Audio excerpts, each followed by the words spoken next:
Не толькі стары Новы год сустракалі учора беларусы, а і шчодры вечар.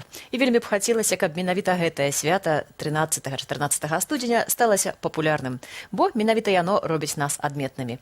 Пра шчодрык у Гомлі Олег Рудавусаў.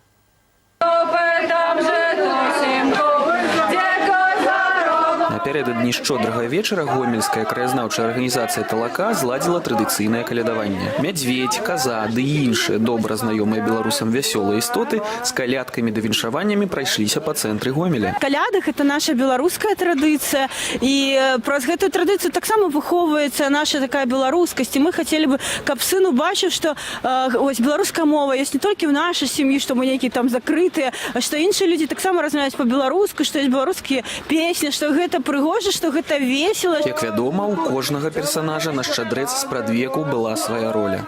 Гэтак занядбаная каза ў пэўны момант можа нават памерці. А каб яе ажывіць, гаспадары мусяць несці пачастункі: цукеркі, мяса, садавіну, яйкі ды іншыя прысмакі.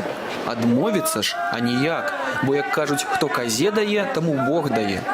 За больш як 30 гадоў існавання гомельскай талакі традыцыя шчадравання ў цэнтры гораду ніколі не перарывалася, і талакоўцаў заўжды чакаюць у госці. У кожнай ёсць свой мяшэчак з цукеркамі, бо яны ведаюць, што гомельская талака штогод прыйдзе, павіншуе са святам і заўжды пазычыць самага лепшага. Услед гомельскім талакоўцам застаецца толькі пазычыць, каб у вашай хаце заўжды было што даць.